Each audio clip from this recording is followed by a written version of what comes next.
As you can tell, I very much am an astronomer and not so much a physicist. So the things I'm going to be talking about are going to be taking a very astronomical take on the problem of exoplanet system age inferences.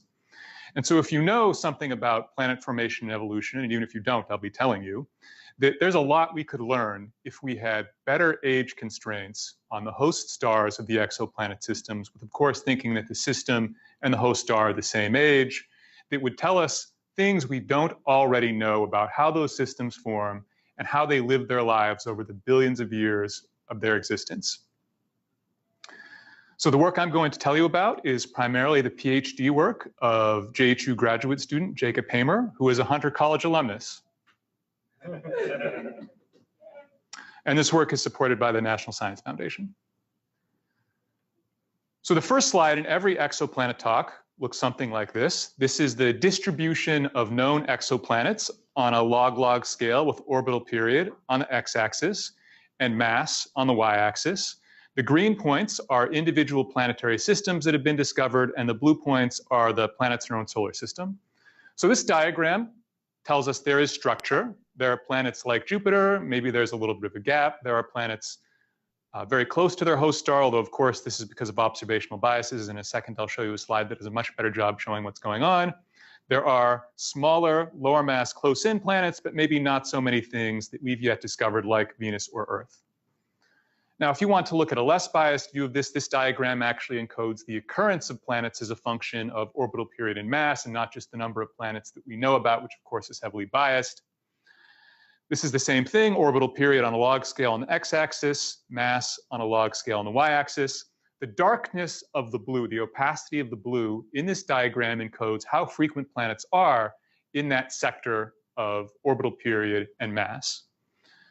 So there are many more low mass planets than there are high mass planets. And there are more long period, or at least out to about the orbit of Jupiter planets, than there are short period planets. And so if you want to understand what the most common outcome of planet formation is in the galaxy, one would need to study both the longest period, or at least maybe out to 5 or 10 AU, and the lowest mass planets, because that's what most commonly is produced.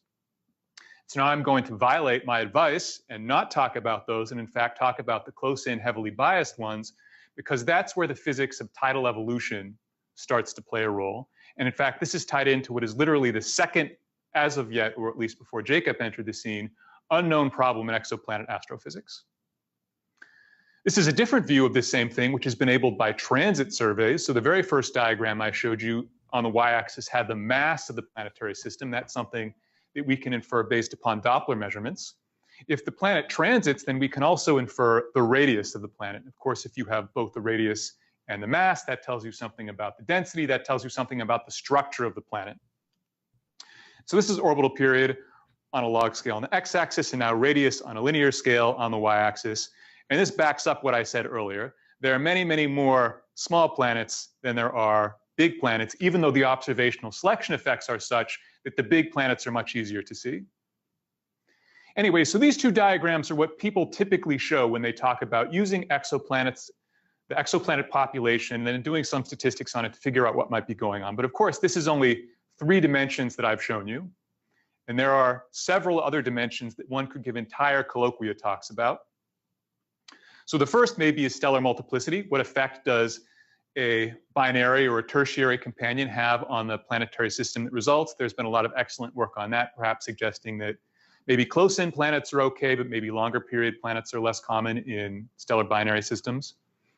Host star mass. So we have now a range of about 20 times in host star mass, from maybe 2 solar masses all the way down to about 0.1 solar masses, where we've seen different planetary systems. That clearly has some role to play. The metallicity of the star, which we think encodes the composition of the protoplanetary disk. This is something that was one of the earliest clues we had about the formation of giant planets. That is a very strong connection between the occurrence of giant planets and the metallicity of their host star, which we understood to be it's easier to make giant planets in disks where there's lots of planet-making material. Host star evolutionary state. So Sam Grunblatt, who is a member of the CCA community, he's working a lot on this question right now, trying to find planets around evolved stars and maybe see how those planetary systems differ from the planetary systems that have been studied around main sequence solar type stars. Planetary systems can also change because of changing galactic environments. So it's been argued that living in an open cluster could maybe lead to more hot Jupiters. It's also been argued that living in an open cluster can lead to fewer hot Jupiters. Certainly, the thick disk, there have been claims about very recent planet detections around stars in the thick disk, which is typically lower metallicity than the thin disk. So maybe the occurrence or types of planets might be different. Planets in the bulge, which we're learning about from micro-lensing surveys, it definitely seems like there are some differences there, although of course it's difficult to say because the micro-lensing biases are so much different from our other biases, but that's definitely an active area of investigation. The fact that a planetary system can be alone or can have other planets in the system, this is also something that has been very fruitful. So it's been claimed that maybe giant planets are less likely to have companions than lower mass planets. Maybe this tells us something about differing formation mechanisms for giant planets versus smaller planets. And then finally, system age. And so this is the thing which I am going to argue is both very, very powerful and perhaps the most powerful thing out of all of these, and also one that's very timely. It's very timely because we have lots of new data coming from satellites like TESS, from the Gaia satellite, and from large-scale ground-based surveys that give us ancillary information which help us figure things out that would otherwise be impossible to figure out. So I'm going to argue for the rest of my talk that system age is the parameter that we should be focusing on right now, both because it's timely and because it's very powerful constraints. And it's a pun.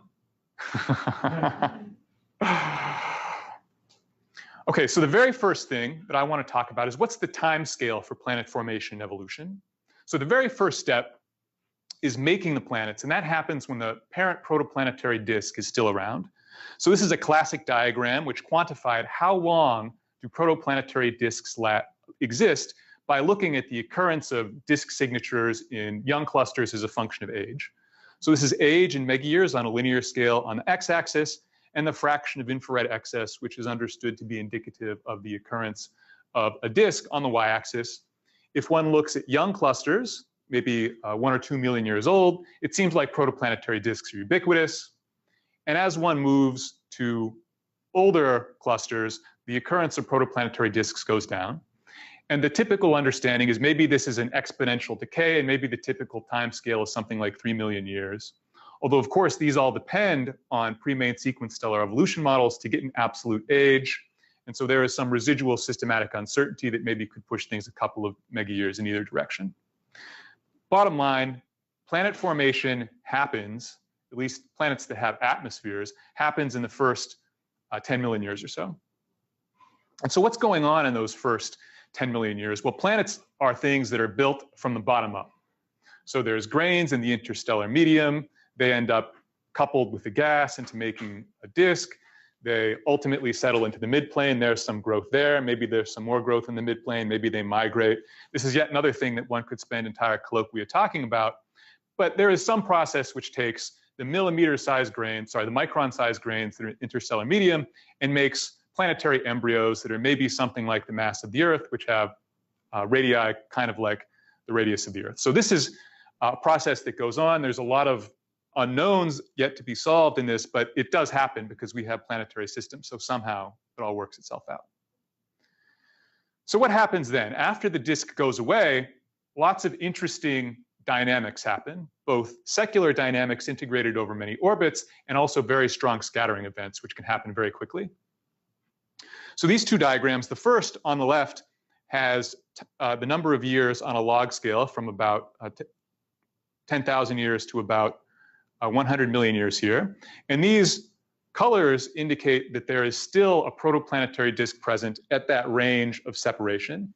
These black curves indicate the locations of giant.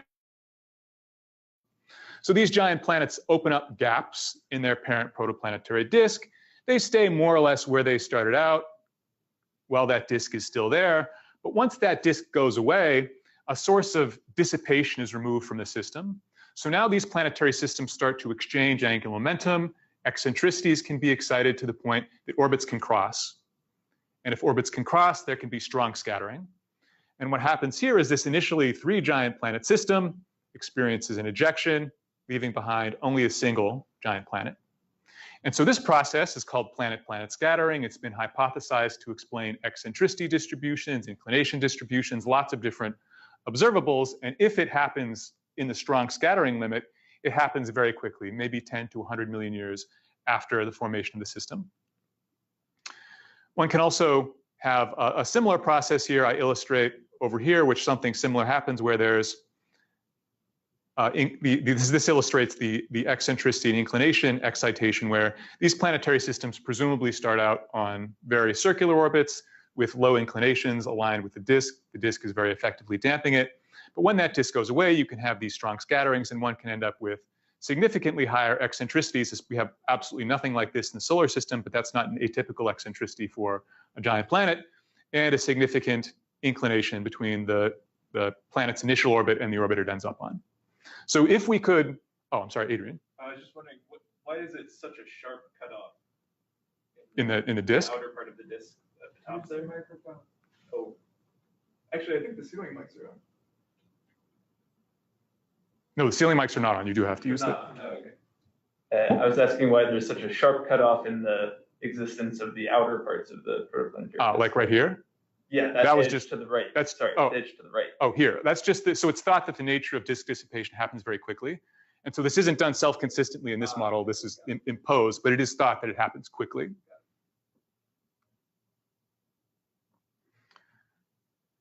Okay, so also in that 10 to 100 million year range of time scale, the atmospheres of planets can change. So we think that a planet that makes its or that forms during the era when its parent protoplanetary disk is around will accrete an envelope. If it accretes a big envelope, then it's very robust to what happens next. But if only accretes a tenuous envelope, and in fact, this is what we think happens for most of the planetary systems. As I said, most planetary systems are low mass, most planetary systems are small. Most of them probably only accrete a small envelope of hydrogen helium. Excuse me. The insulation that that planet experiences from its host star can cause that envelope to escape. And so this diagram has 3 different models for the amount of mass that's lost in a given time interval for a planet that's a ball of rock with some hydrogen helium on top.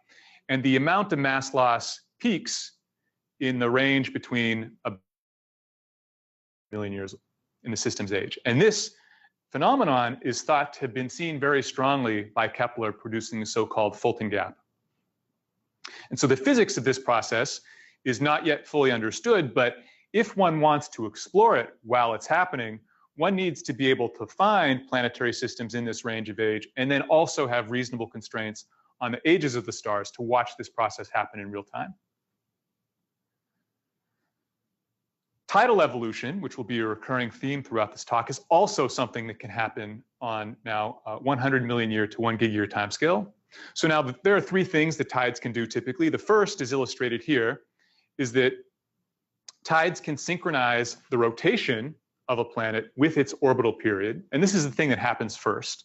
So this is semi-major axis in AU, on the x-axis eccentricity, on the y-axis. These different curves, the number next to it corresponds to the number of billions of years that a planet on this side of that curve would have its rotation synchronized with its orbital period. And so a typical eccentricity for a giant planet system is maybe 0.2 or 0.3. And so in the first 100 million years or so, this state where the rotation is synchronized to the orbital period will happen out to maybe 0.2 AU, which is pretty much the region of space we've explored with the transit technique, which tells us about most of the planetary systems that we're aware of. So certainly most of the systems that we have radius measurements, and I guess even an absolute number of systems we have, they are all tidally locked in this way. And if one could look at younger systems, one might be able to see this process happening, perhaps see the differences in the atmospheric circulation in detailed atmospheric modeling. So the next thing that tides do is they circularize orbits. So now this says in the next, say, 100 million to 1 gig years, the tidal dissipation inside the planet itself, the star raises a bulge on the planet, the bulge torques as the planet orbits because its rotation is synchronized with its orbital period. That dissipates orbital energy and angular momentum. Again, if one looks at a typical eccentricity, the numbers here mean the same thing. So if one looks at something like a gigayear with a typical starting eccentricity, then all of the planets with semi-major axes inside of about 0.1 AU will be circularized. And in fact, we see very strong evidence for this effect when we compare the close-in giant planets that we're aware of to more distant giant planets. It's very clear that this process of tidal evolution is happening. And if we were to look at young systems, we might actually see it happening in real time. Finally, the last thing that tidal evolution can do is tidal evolution can actually take enough energy and angular momentum from a planet's orbit to bring it close enough to its host star that it would be inside its own Roche radius and the planet will be tidally disrupted. So this diagram shows that imagine there's a planetary system at 0.05 AU, and if I were to run its tidal evolution backwards in time, how far could it have moved in as a function of time? And these different parameters, Q star, these basically say how much energy is lost on each orbital cycle, and it's the reciprocal of that number. So the smaller the number, the more energy is lost per cycle. That is, the more dissipative the star is. So this is extremely dissipative, and in that case, one can actually move a planet by something like 60 or 70% in a few gig-year main sequence lifetime. Perhaps these ones down here are a better approximation to reality, and that it says maybe the planet moves by 10 or 15% due to tidal evolution. So this process, until Jacob entered the scene, had not been observationally constrained. This was hypothesized, and as you can see, it depends a lot on this parameter, and this parameter is something that is completely impossible to constrain from first principles. So despite the fact that the physics in this situation is 19th century physics, it is not yet solved sufficiently to make accurate first principles predictions for these quantities. It's something that observations lead. And then as I indicated, there's this idea that the low mass, small radius planets we see maybe are balls of rock, and then they have some envelopes. Those envelopes could be hydrogen, helium. That's what I think, and I think that's what most people think now. But they could also be balls of water.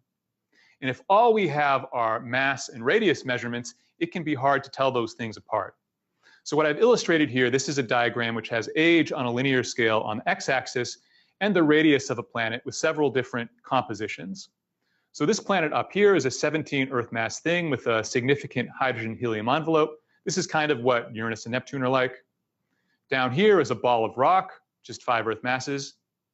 It's flat. This thing that has a hydrogen helium envelope, the envelope cools with time and the envelope contracts because for a low mean molecular weight atmosphere, temperature is very important in the scale height.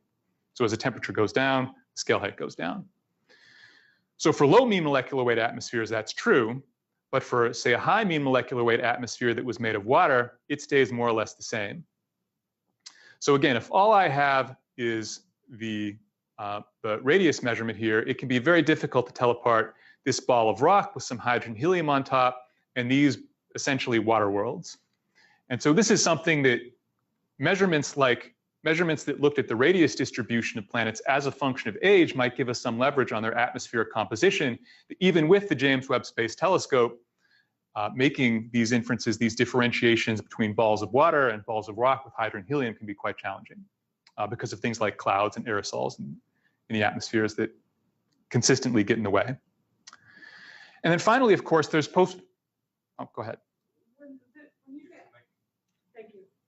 When you say 100% H2O composition, you're talking about 100% of the atmosphere? It's still a ball of rock? Are you talking about like a water droplet? It's a water world. It's like it's ice in the interior and perhaps an ocean on top. Wow. Okay.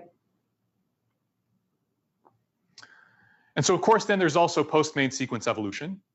And so this looks very similar to the plot that I showed you for the dissipation of the parent protoplanetary disk, because in some sense, a change is happening on a timescale which is short. That is, the host star can lose half of its mass on a relatively short timescale, and the orbits of the planetary systems will expand. Their region where they gravitationally dominate grows, and now you can start to have overlap between the regions that the planets gravitationally overlap, whereas before they were sufficiently spaced.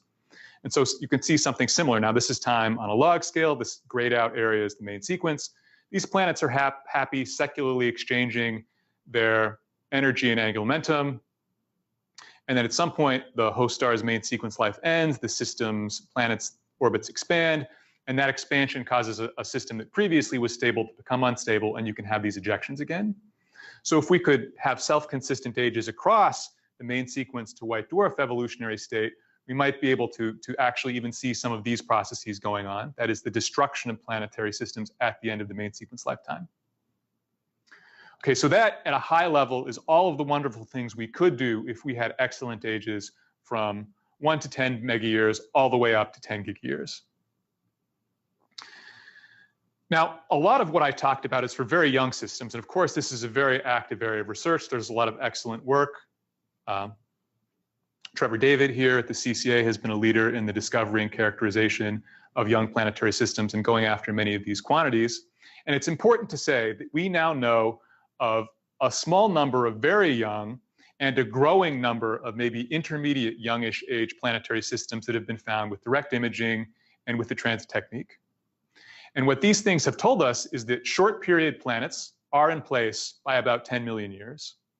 And so there are some models for how giant planets close to their host star get in place that would say maybe you have to wait a little bit. And we're now consistently seeing that there are short period planets there pretty much as soon as we have any hope of seeing them.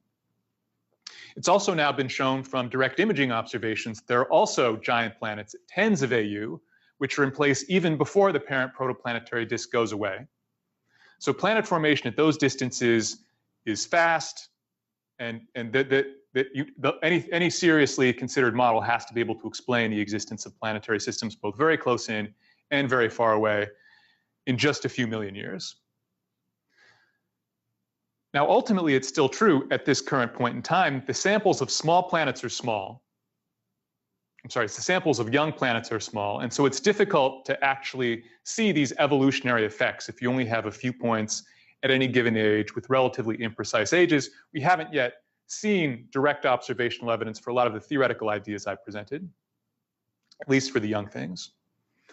And so where one can actually make some serious progress is by looking at the planetary systems that are something like 1 gigayear to 10 gigayears old around main sequence stars, because that's where most of our planetary systems are. There are literally thousands of planetary systems spanning around stars spanning this entire range and age. And if one could do a better job with ages for mature planet host stars, one could make a lot of progress on both the tidal evolution stuff, which I talked about, which will be my focus, but then also going forward, also this atmospheric evolution, which has attracted a lot of attention in the field. Okay, so how is it one can actually get age inferences for solar type stars that happen to host planets? So one very excellent way to do this is to use age activity relations. So ultimately, we know that stars spin down as they get older, and the fact that that star spins down has a lot of very important effects on the structure of its magnetic field, obviously on its rotation, on its lithium abundance. It does a lot of things which we can measure. And the first one is the fact that the amount of activity that we see in a star seems to go down with time. So what this diagram shows is the 3 lines in the near-infrared calcium triplet. These lines are very, very strong. They're resonance lines. And so typically in a young star where there's a resonance line that has a very active corona, there will potentially be emission in the core of that line. And the amount of emission in the core of the line goes down with time as the star spins down and its magnetic field gets weaker. So there's less heating of the corona. And so these diagrams basically illustrate that for this near-infrared calcium triplet, a mature star will maybe look like that, and going up like that is to younger and younger ages. And so if we have a moderate to high resolution spectrum, one can measure the amount of emission in the cores of these strong lines, and maybe if you've calibrated that, you can use that to tell you how old the system is. And so this is nice because once you've calibrated it, actually making the emission line measurement is model independent. You can always say more emission qualitatively means young, which is good. It works for individual systems, so you can go out to a single system that you care about, point your telescope, collect this data, and know for that single system what's going on. Some weaknesses of this technique, though, is that one needs high signal-to-noise data. Like if you have a high-resolution spectrum and you're looking for very small changes in the amount of emission, you need really high-quality data for single systems, and that can be expensive to obtain. This technique really only works for low-mass stars younger than the sun, so if one wants to look at more massive stars or stars older than the sun, this isn't really going to be helpful. And it's also, in the planet context, it's affected by the presence of a planetary system. So it has been shown that stars that have close-in planets have different emission properties than stars which don't. And so if one hopes to study planet hosts using a calibration which has been benchmarked with non-planet hosts, one could have biased results. Another very popular technique, which Ruth Angus at AMNH, also a member of the CCA community, is a leader in, is gyrochronology. So I mentioned again, the root cause of this chromospheric age-activity relation is that the star is slowing down with time. We can now measure that more directly. This diagram has log age in gigayears on the x-axis, the log rotation period of the star on the y-axis. This dot right here is the sun. And as stars age, they slow down until they get to the age of the sun, at which point it's less clear exactly what's going on. And so this technique works. Again, it's model independent. Qualitatively, you can always say the slower rotating thing is likely to be older. You need to use a model if you want to calibrate it and actually get a certain number of gigayears for a certain rotation period. Again, this is nice. It works for individual systems. If you have a test light curve, if you have a Kepler light curve, you can infer this quantity and then say something about how old the system is. The weakness is that you need that precise space-based photometric data, and we don't have that with a long enough duration, with enough sensitivity for every star we'd like to do this for. And so currently, this is limited to the Kepler, K2, and the test continuous viewing zone fields. As more data, as more large-scale photometric data becomes available, thanks to TESS, thanks to Plato in the future, maybe we'll be able to do this more elsewhere, but right now we can only do it in these fields. It really, so right now, only works for solar type stars younger than the sun. If you want to go to stars that are earlier type than the sun, it's not going to work so well. And if you want to go to stars that are older than the sun, you face the duration limit, which we have from our photometric surveys, and also the amplitude of the signal gets weaker. And then again, this signal is possibly affected by the presence of planets. So I was just arguing that tidal effects can transfer angular momentum from the planet's orbit into the rotation of the host star. If you do that and you're trying to use the rotation of the host star to figure out its age, if you have a calibration that was based on non-planet host stars, and then you look at it, planet host stars, there can be a bias. A technique which has gotten an enormous amount of attention since the launch of the Kepler Space Telescope is asteroseismology. So this is extremely powerful. This is another observational diagnostic of stellar structure. And unlike most of the things we can observe, it doesn't just tell us about the photosphere of the star, it tells us about the interior. And so this diagram illustrates what's possible for a very close, very bright solar type star. So this x-axis is the difference in age for two stars in a wide binary, which presumably have the same age, normalized to the sum of the squares of the uncertainties in the individual age estimates. These different points are from different asteroseismic models. These are the two kick numbers for these stars right here. And so the age of this binary system is maybe something like 7 gigayears. And the dispersion from between these two stars and all of these different models is something like half of a gigayear. So this asteroseismology, in the most favorable circumstances, can deliver age precisions better than 10%. So this, for the stars where this works well for, where one has the best data, this is the best thing that you can do. It's good because it has a solid physical basis. We actually think we understand how the stellar oscillations work in the internal structure of the star. As far as we can tell, this is unaffected by the presence of planets. Certainly it's affected by binary stars, but maybe at the planet level it's unaffected. And again, it works for individual systems. If you have a single star and you have all the right data, you can execute this measurement and get a very good age constraint. The problem now is it's model dependent.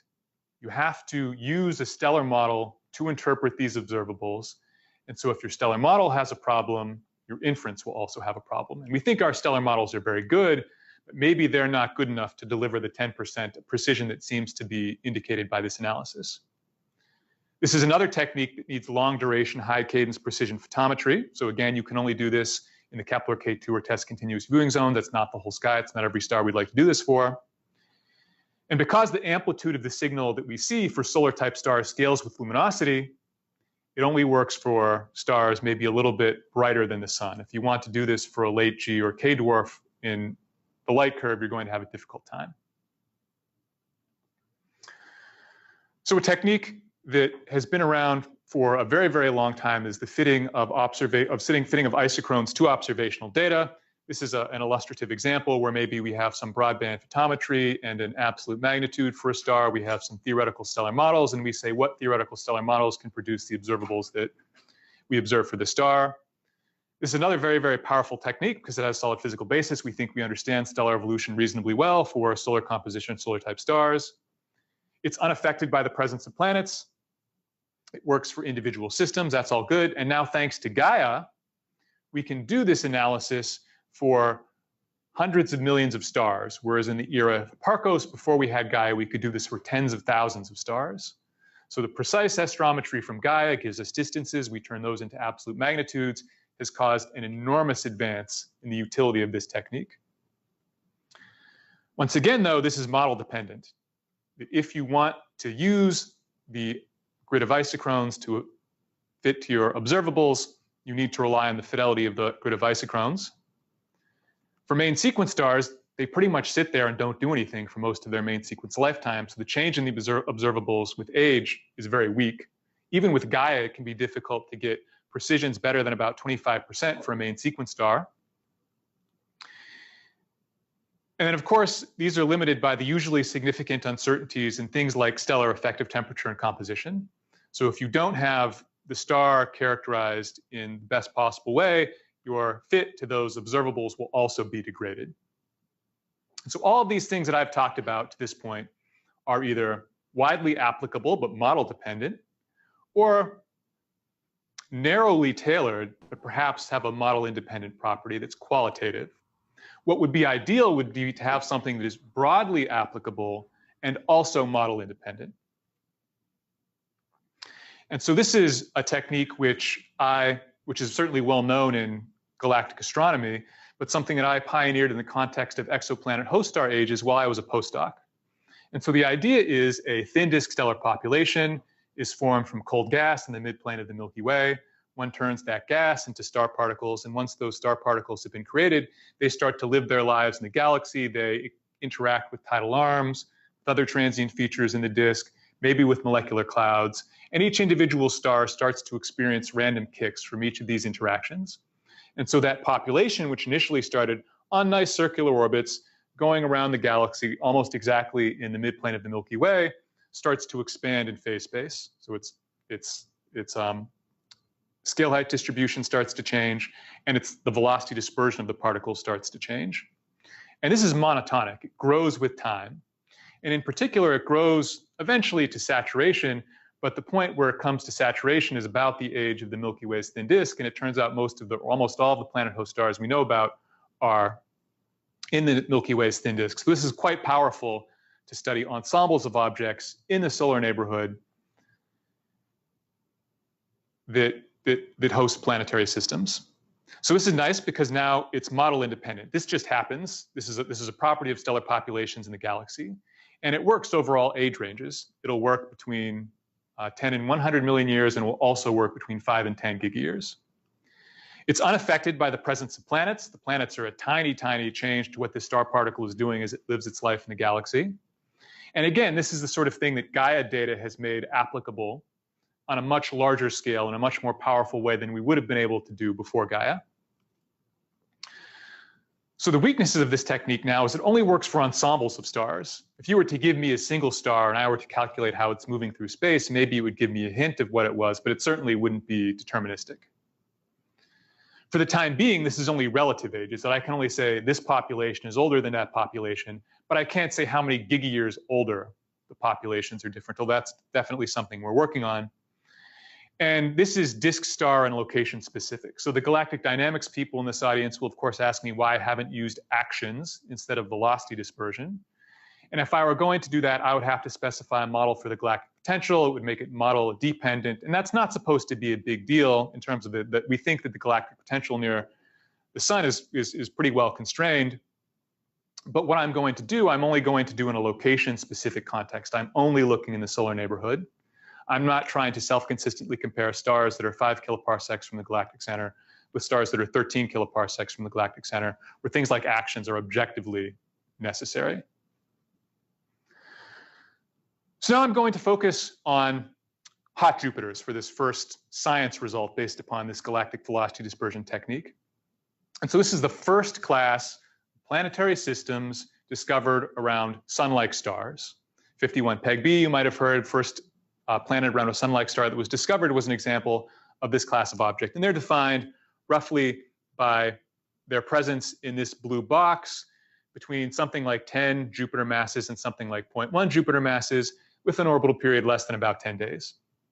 And so because of the biases of the transit technique, we have hundreds of these objects, and they're easy to study because we have so many of them. So now if I look at what the of this population of planets is, now it's mostly these things inside of 10 days, you can see that the eccentricity distribution of these longer period things extends to larger values than the eccentricity distribution of these things that are much closer in. That is, this is observational evidence of that second tidal effect that I talked about in my introduction. That is, we unambiguously see the tidal dissipation has circularized the orbits of these close-in giant planets. And the obvious implication is this eccentricity damping that turns this initially eccentric orbit into a circular orbit. But as I mentioned, there's this prediction for tidal decay, which happens on an order of magnitude longer timescale. What evidence do we have for that? It turns out that timescale is given roughly by this equation, and ultimately the amount of time it takes for the planetary system to fall in is something like 2 gigayears times this parameter Q star prime, which encodes how much energy is lost in the star on each cycle, normalized to 10 to the 6, which is thought to be a reasonable point. But it could also easily be the case that this could be 10 to the 5, or this could be 10 to the 7. So it could easily be the case that this tidal dissipation timescale is less than a gigayear, or it could be 20 gigayears, that is longer than the main sequence lifetime of the star. And theoretical models are not in general able to predict what that parameter is. So one needs to go out and observationally test the question whether or not hot Jupiters are decaying on a timescale which is comparable to the main sequence lifetime of their host. And so the approach that we took was to compare the velocity dispersion of stars that we see hot Jupiters around with the velocity dispersion of stars which have similar Gaia colors and absolute magnitudes, but do not have hot Jupiters. And so you might ask, well, just because you don't see a hot Jupiter doesn't mean there isn't one there, but hot Jupiters are intrinsically uncommon. Only about 1% of stars like the sun in the solar neighborhood have such an object, and so if I see one, it certainly has one, and if I don't see one, there's a 99% chance it's not there. So there certainly will be some residual contamination in our comparison sample, but it's probably negligible. And so this diagram here illustrates the locations of hot Jupiter hosts in this Gaia color magnitude diagram. So what we do is for each object, we randomly sample some other stars in the same volume of space in the de-reddened Gaia color and absolute magnitude. We do that for each system. We calculate the velocity dispersion of the two populations. We compare them and save the result. And then we do this many, many times to fully sample from the solar neighborhood velocity dispersion population. And the result is this diagram. So this is the U, V, and W plane, which are the three ways that velocities in the Milky Way are typically parametrized. The blue ellipses in the background are the velocity dispersion of the matched control sample. The individual points are the velocities of the planets themselves, planet host stars themselves, and the blue ellipses are the velocity dispersion of the giant planet host sample. And so this is the 1 sigma, 2 sigma, 3 sigma contours. So this is for F stars and G stars. What you can consistently see is that the velocity dispersion of the giant planet host sample is smaller than the velocity dispersion of a matched sample of stars that do not host giant planets or short period giant planets. And so one can roll up all of this stuff into a single histogram, and this is the result. So this blue curve is a histogram that shows the velocity dispersions from individual random samplings of the solar neighborhood population matched to the hot Jupiter host star population. And this orange line is the velocity dispersion of the hot Jupiter host sample themselves. So clearly, this velocity dispersion is incredibly inconsistent with random sampling from this matched control sample's velocity dispersion. That is, the hot Jupiters have a colder velocity dispersion and therefore have a younger age. That is, hot Jupiters are a transient population. They only exist around relatively young stars. Now, these are not stars that are 100 million years old, but they are stars that are closer to the beginning of their main sequence evolution than a randomly selected star of similar properties in the solar neighborhood. Now, you see this diagram and you might think, well, we know that giant planets are more commonly found around metal-rich stars. Maybe there's an age-metallicity relation in the thin disk. Maybe that's why you see this phenomenon. It doesn't have anything to do with tidal evolution. So now we can execute the same experiment now on stars which host giant planets that have orbital periods in excess of 10 days. That is, things where tidal evolution in this way shouldn't do anything to them. But the giant planet host star metallicity correlation is still approximately the same strength. And so what you can see here now is that the orange line that corresponds to the longer period giant planet hosts is fully consistent with random sampling from the field population. That is, there's no reason to believe that the result I showed you on the previous slide has anything to do with an age-metallicity relation. It really is related to the fact that there is a giant planet with an orbital period less than 10 days around that star. And so what we argue is that this phenomenon, or this observation, is best explained by us actually seeing these hot Jupiters disappearing. That is, this is the first indirect evidence that hot Jupiters are destroyed by tidal evolution while they're host stars on the main sequence. So we can go back to 1995, and it was known right after the discovery of 51 Peg-b that hot Jupiter systems were formally unstable to tidal evolution. That is, there was not enough angular momentum in the systems to reach the state where the rotation, the orbit of the hot Jupiter was synchronized with the rotation of the host star. But whether or not the tidal dissipation was efficient enough for this to matter, or if it would just stay in this unstable state for an indefinite time, was unknown until Jacob's analysis. And so because we see the hot Jupiters being destroyed, we can set upper limits to Q. That is, we can say Q must be more dissipative than the value we see to explain the disappearance of hot Jupiters before the main sequence lifetimes of these stars end. And because this is a statistical measurement, it mostly applies where we see planetary systems. That is somewhere between 2, or we see most of the hot Jupiters are discovered by ground-based transit surveys, and because of the selection effects, that puts them between 2 and 6 day orbital periods. We can say that maybe the typical Q in the star is something like 10 to the 6.5. So remember that number. So shortly after Jacob and I published this result, there was direct observational evidence for the first time for this happening in a single system. And so this was for the WASP-12 system. So WASP-12 is special because it's a massive giant planet with an orbital period less than 1 day. And so it was thought to be one of the most likely systems to actually be seeing its orbital period slowly shrinking with time. And so this top diagram shows what people were seeing. That is, they were seeing the transit times change. The problem with this is when one only looks at the transits, it's possible that one could also be seeing apsidal precession of a mildly eccentric orbit. That is, the reason the individual transits start getting closer together is not because the orbit is shrinking, it's just because the pericenter is moving along our line of sight.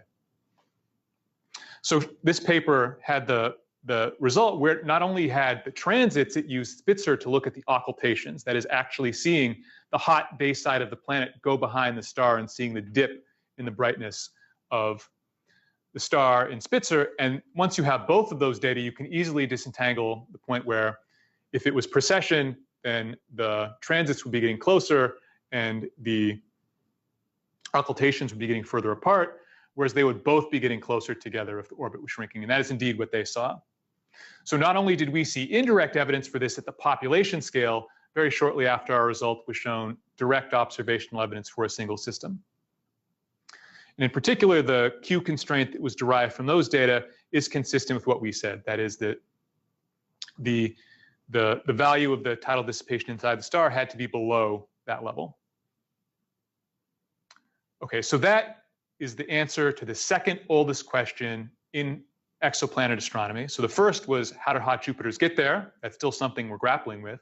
But the next question is, what happens to them after they get there? And now we know the answer. The answer is that they're destroyed by tides. Another question that one can explore using this same technique is, what's the fate of ultra short period planets? So this is a class of planetary systems that was first characterized by the Kepler Space Telescope. These are rocky planets that have planetary masses less than maybe about 10 Earth masses and have orbital periods less than 1 day. So if you can think of the most hellish world that you could conceivably actually put your feet in the lava on, it's this kind of object. And in fact, these are things that are in this blue box right here. They're an intrinsically rare class of planets, but again, thanks to the biases of the transit technique, we know of lots of them. And I actually have a long history with this class of object. I wrote a paper in 2010 before, when only one of these objects was known, and I specifically said Kepler is going to find lots of planets like this, and in particular the formation mechanism is going to be systems of multiple planets that have secular exchanges of eccentricity that's going to drive an inner planet close to the host star, at which point tidal dissipation inside the planet is going to circularize the orbit, and it's going to leave behind an ultra short period planet. So if that's true, and one takes, or even if that's not true, just these things exist, and one takes the scaling relation I had shown before and says, we saw hot Jupiters being destroyed by tides. If the amount of the efficiency of dissipation is independent of the forcing amplitude or the period, that is a constant Q model, which is what most people would use, then the fact that we see hot Jupiters being destroyed implies that the time scale for USP destruction is something like 1/10 of the time scale for hot Jupiter destruction. So if everything is the same, if there are no changes, then we should see ultra short period planets as a transient population as well. And in particular, this can also be used to separate these two different USP planet formation paradigms. There's the paradigm I outlined that I predicted. It's been elaborated and by much more careful analyses than what I had put forward in 2010. And there's also an idea that's been put forward that it's not the tidal dissipation inside the planet that's causing it to lose orbital energy and angular momentum. It's the tidal dissipation the planet is doing inside its host star that's causing its orbit to shrink.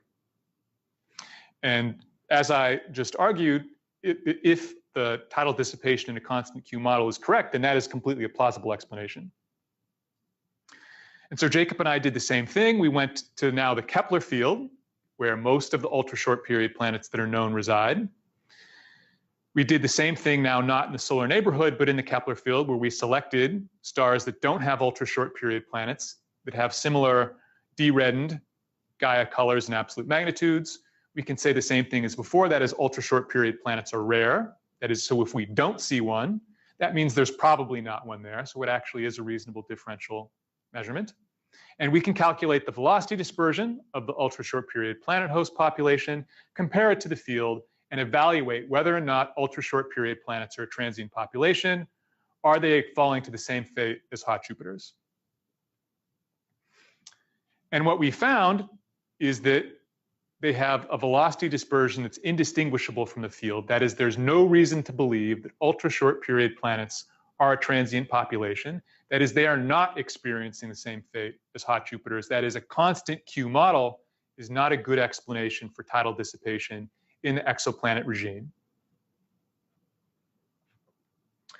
And so that rules out this entire class of ultra short period planet formation models, which specifically say, let's deliver a planet close to the edge of its parent protoplanetary disk while the parent protoplanetary disk is still there.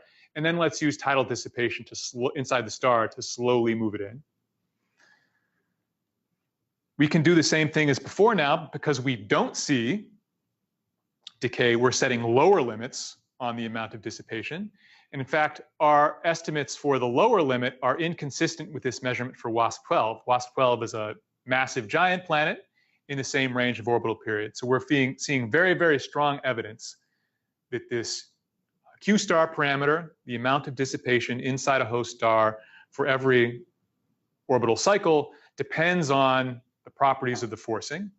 This is something that was theoretically anticipated by Gordon Ogilvie and Adrian Barker, but it wasn't something that there was any observational evidence for until we executed this measurement. So we are seeing that tidal evolution is more complicated than was thought in these simplistic. Okay, so I have, Jacob and I are working on several other things related to using this same technique to study tidal evolution in short period planetary systems. I don't have time to go into them. Jacobs hasn't submitted those papers yet, but I'm happy to tell you about our preliminary results for those things offline at the reception afterwards. So what's the future of stellar ages? So this is actually, I'm sure you hear this all the time, where this is the golden age of astrophysics in many ways, but it is also the golden age of astrophysics when it comes to stellar ages. And the reason is because there's a lot of effort right now in building better stellar evolution models because of the data that Gaia has provided. Gaia has told us an enormous amount of stars. It's about stars. It's given us lots of benchmarks that we can then use, or stellar evolution modelers can use, to tune the parameters in stellar evolution models for solar type stars to give us the best age inferences from observables. We also have all this complementary data. We have these rotation periods. We can use that to further develop gyrochronology. We'll have a lot more asteroseismology data for stars like this thanks to Plato, the European Space Agency's upcoming transit survey. And all of these things together are going to make isochrone analyses, which we can apply pretty much anywhere in the sky thanks to Gaia, much more powerful. So this has historically been one of the most difficult inferences in exoplanet astronomy, that is to infer the age of an isolated solar type star. But my prediction is that over the next 10 years, this is going to be much, much easier than it's been in the past. And we are actually going to be able to have reasonable age constraints for the isolated stars. And this is going to be enormously important, not just for planet formation and evolution, but also for numerous fields of galactic astronomy. Another reason this is going to change is that there are large-scale surveys, both photometric and spectroscopic, that are giving us even better observables. So things like the composition of the star, the effective temperature of the star from spectroscopy, radial velocities, which are a necessary component to the velocity dispersion analysis I described. All of these big ground-based surveys are going to be giving us more and more data. So not only are we going to win because of the space-based stuff and improved stellar modeling, we're also going to win because of all the ground-based data that's becoming available. So I'm very optimistic about the future of stellar ages. Things are going to be much, much better than they have been in the past, and there's going to be a lot of very, very interesting astrophysics going on in this subfield going forward. So my conclusions, first of all, the age inference problem for isolated field stars has been difficult, but it is getting much, much easier than it's been in the past. Problems will remain, though, for exoplanet host stars because of this exchange of angular momentum, because of the interactions of the magnetic fields of the star and the planet. One can overcome a lot of those issues for planet populations by using the galactic kinematics of these planet host stars in comparison to stars that don't host that class of planetary system. And in particular, I showed that the velocity dispersion technique requires that hot Jupiters around solar type stars are a transient population. Only relatively young stars have a hot Jupiter, relatively older stars generally don't. And finally, that this class of ultra short period planets, that is rocky planets with orbital periods less than about a day, even though a constant Q model should suggest that those things should also be destroyed, they're robust. They are not a transient population. They live for the entire main sequence lifetime of their host star, and their long-term existence tells us that the amount of tidal dissipation inside of a star is a function of how that star is being forced. And it also allows us to say that the best explanation for the existence of ultra-short period planets is that they're in multiple planet systems, that the innermost planet has been driven by secular interactions to high eccentricity, and then tidal dissipation inside the planet has damped that eccentricity, and left behind an ultra-short period planet. Great, that's all I have to say. I'm very happy to take questions.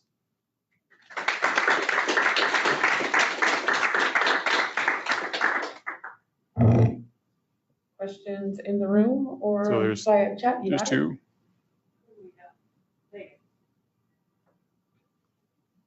Thanks for that talk, Kevin. That was really interesting. I was especially excited about this evidence of the transient nature of the population of hot Jupiters.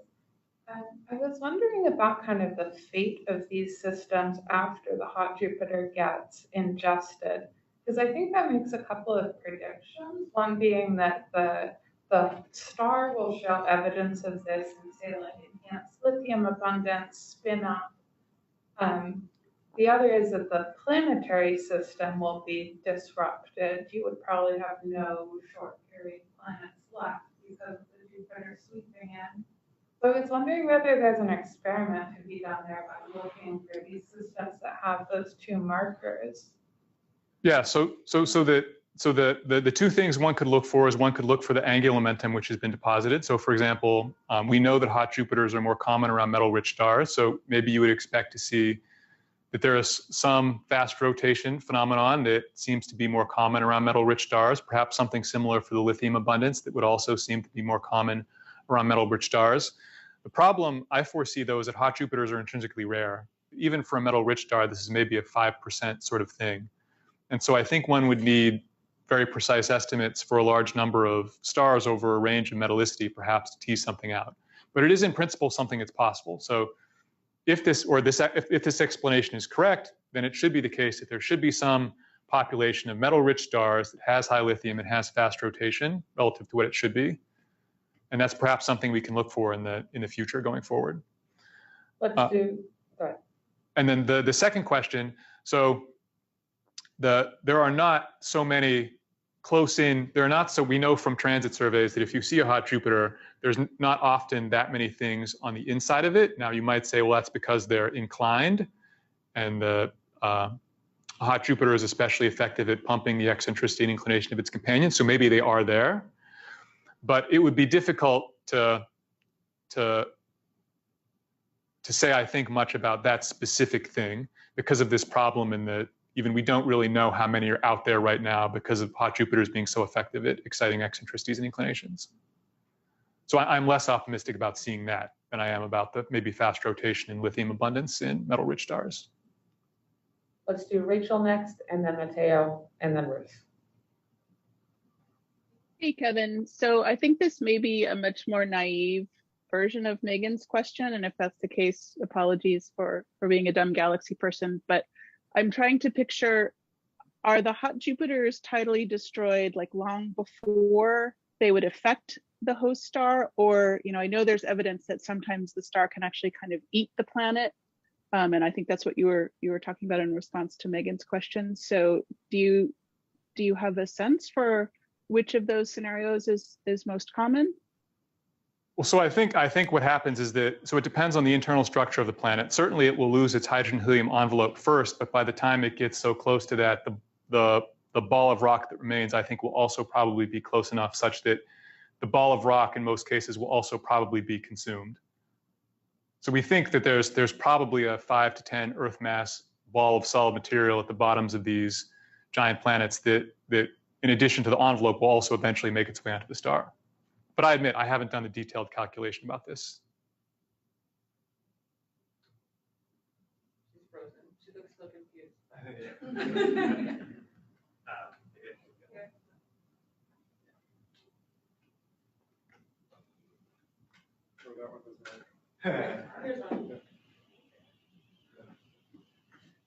Well, that was super interesting. Just a question, and maybe I missed it, maybe you said that. A lot of your results rely on this measurement of the velocity dispersion, and velocity dispersion can depend on things like binarity. So I wonder if you look at that, because there could be a bit of bias. For example, if hot Jupiters are not found around stars in binary system, that will maybe reflect in your distribution. Yeah, so that is a good point. So the type of binaries that can affect the velocity dispersion at the kilometer per second level are relatively short period binaries. I'm trying to find this slide right here. So if you want to affect the velocity dispersion by more than a kilometer per second, the binary has to have an orbital period that's less, I don't know, something like 50 days. And so if there were a binary star inside of 50 days, we probably wouldn't see the hot Jupiter. We think that those sorts of binary systems are inhospitable to making a hot Jupiter in the first place, and they would definitely not produce these things either. So I think that, and then the wider binaries, which are definitely right, could be there. They're not going to affect the velocity dispersion that we measure, because the reflex velocity of a distant star is going to be less than a kilometer per second. Isn't that going in the right direction? Like if you have at the population level. But they wouldn't. These would be even less likely to be there if the star were there. So I don't think the presence of a binary companion is going to differentially affect things. But perhaps I have to think about this a little bit more deeply. And going back to the question about what will happen to the hot Jupiter, the first thing will happen in that case for main sequence star is that it will feel its rush load, and still the envelope will be accreted, and then probably what you said is correct. Core will impact and be destroyed at some point in the envelope. So there could be actually some signature. I've done some work on that, but it's interesting that you find that this might happen actually on the main sequence. Yeah, so that's my prediction, is that it does happen on the main sequence, for at least for the. So I should say it happens on the main sequence for the type of hot Jupiters that we have the most of observationally. But there are more hot Jupiters at 8 to 10 days than there are between 2 and 3 days. And so in some sense, the most likely outcome for a hot Jupiter maybe is a little bit later. It's the ones that we see observationally are falling on the main sequence. So I'm going to ask for Ruth is asking about, could age, Ruth Angus, who's also faculty at the Museum of Natural History, could age-related exoplanet detection biases affect the results, particularly regarding cold Jupiter and the ultra-short period exoplanets, which are more difficult to detect than the hot Jupiters? Yeah, so that is an excellent question. And so you can see a hot Jupiter around a star that is maybe half a gigayear old, whereas these Doppler surveys may be focused on stars that were about 2 billion years old or older.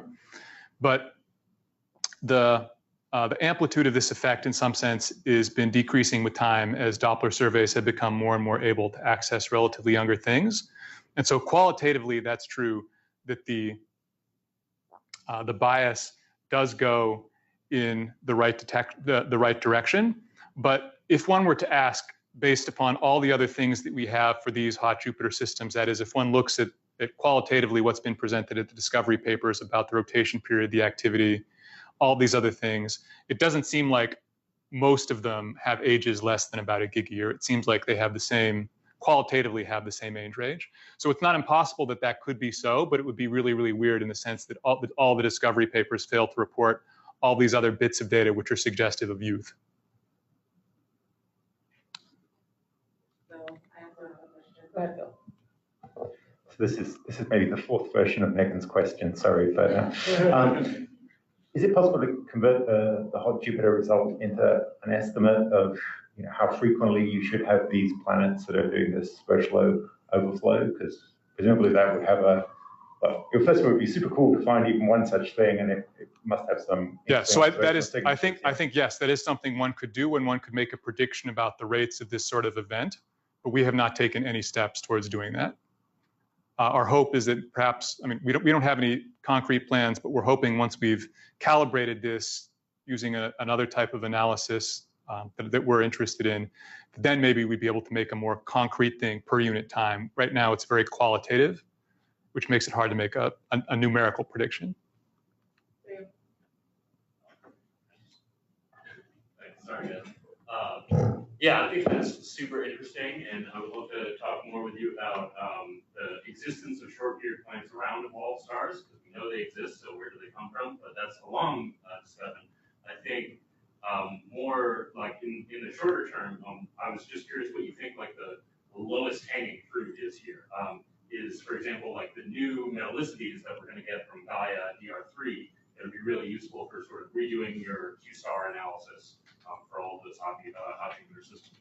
Yeah, so that would certainly be very helpful if one had metallicities for lots of stars that one could also do a kinematic analysis for. Then one could remove that potential caveat, that is that there's no reason for there to be an age metallicity relation, but maybe there's going to be something that is very subtle that had been missed until you have Gaia give us a million spectroscopic metallicities. So yes, I think that would be an excellent thing to do, is to potentially revisit this with the future Gaia data releases. It's also possible that the binarity question could be looked into more detail once Gaia has told us what the astrometric binaries are. So I think there is still going to be a lot of work to be done to both continue to verify this interpretation and also to expand the use of this technique in other planet formation evolution contexts. I'm going to take it a different direction, which is that I share your optimism for it being a great time and there being a lot of potential in us getting better ways to estimate ages. I'm curious if you could put a mass range on your optimism. So I was mostly thinking about stars like the sun. Okay. Because that is, when you give this talk to other places, please emphasize that. Okay. So that's what my expertise in. Right. For low mass stars, of course, they don't do very much on the main sequence. They mostly just sit there, and so that makes it difficult from a modeling perspective to constrain them. But for example, this technique could be applied to any collisionless particle. So you could apply it to brown dwarfs as easily as you could apply it to O stars. Right, yeah, so I'm very optimistic about using the kinematic, so to use the better constraints on the kinematic relation that then we can apply to lower mass stars. Good, Adrian. I think most of the galactic dynamicists here would not advocate for using actions, but I am going to advocate for using actions just because I'm curious. It does contain more information, and in a relative sense, we probably know the local potential well enough that it could give you more information about. Like, in some sense, here it would increase the precision with which you can make a claim that the Jupiter hosts are different from. Yeah.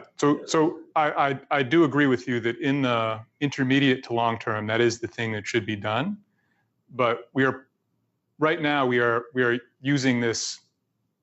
We are trying to emphasize that this is model independent, and as of course you said, it doesn't work with your brand or whatever. The branding, and that is exactly there are other than this technique, there's probably a fraction, like there's really no other way to do anything in a model independent way for stellar ages, and that's really what we're trying to market. But I think on the medium to long term, I think you are correct that we should be transitioning to using actions and not just doing the velocity dispersion.